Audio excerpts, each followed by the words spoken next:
Hi, Derek Rohlffs here, wine grower, Bravium Winery, and I'm here with my friend, mentor, all-around great guy, Brad Wiley, who established this vineyard back in 1972. Take it away, Brad.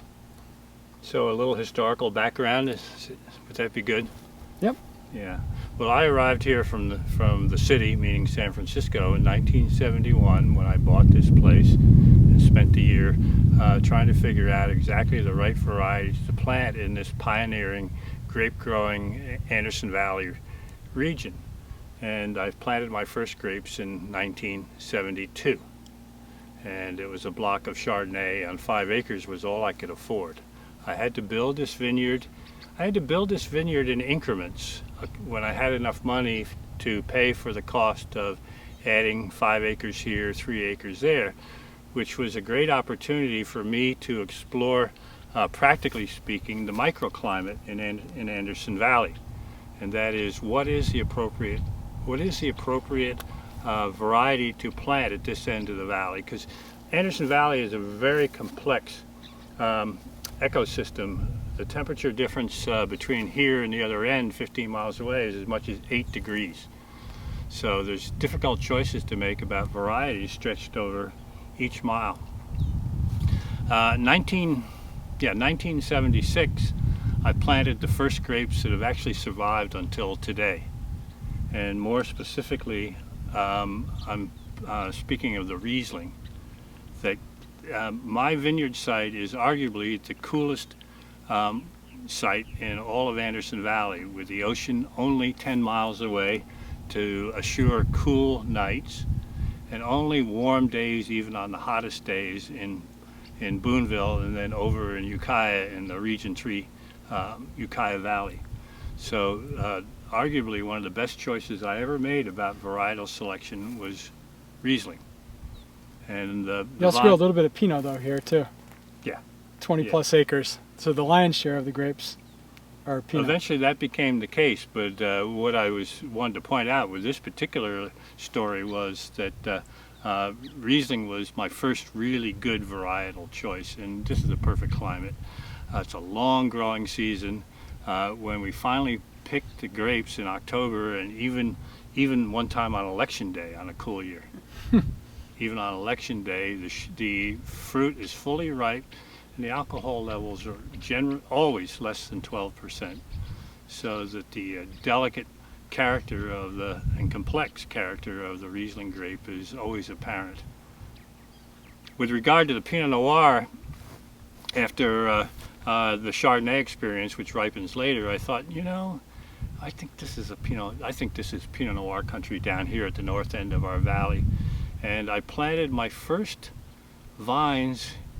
Again, it was a money problem, so my first Pinot was only 38 years ago in 1982. And I thought I knew at least 2 different things. One, yes, Pinot Noir. 2, the number of clones of Pinot Noir is really exciting. How do I figure out what are the right clones to plant? And again, this is farming in its optimum practice, and what that means specifically, the only way to find out is to plant them and learn. And that's a 5-year cycle before you get a decent crop to learn what you're going to learn about the difference in character and taste of 200 different Pinot Noir clones.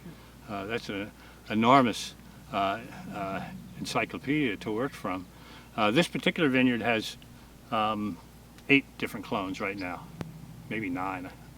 And beginning from the Dijon cluster around 667, and going on to the Pommard 115 and 667, and going on to the Pommard, which began with the Pommard number 5, and also the David Root Bruce Martin Ray so-called Romani Conti clone number 37. What else could I say, Derek? Where should I go from here? You said a lot of good stuff, Brad. Yeah. No, I think the key thing is just that you're 40 years into planting that Pinot Noir. In a lot of parts of the world, they'd say it takes 30, 50, who knows how many years to know if you've got something special on your hands. And I think we can definitely say by now that Wiley is a singular, unique, and special place.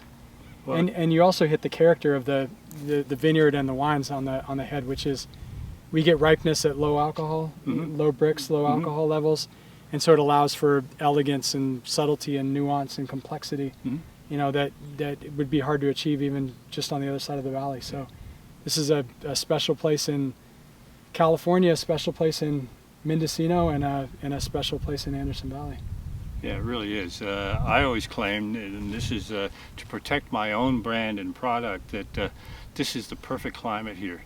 Even 3 miles away over there, the Guntley Ranch, Hanley Cellars, it's way too hot to grow Pinot Noir. No, that's not true. That's not true. He's just ribbing me a little bit. But the important thing is a perfect coordination between the terroir, the soil types, and this wonderful climate only 10 miles away from the ocean. Yep. Special place. Yep. Thank you for planting the grapes, and thank you for being Well, a big part of Bravium Wiley Vineyard Pinot Noir. Well, one thing I know about living in Anderson Valley is, and Shakespeare taught me this a long time ago, the whole world is a stage, right? We are merely players. And we, you and I, and the rest of us here in what I call Happy Valley, the institution without walls, we are the players. And what a complex crew we are, too.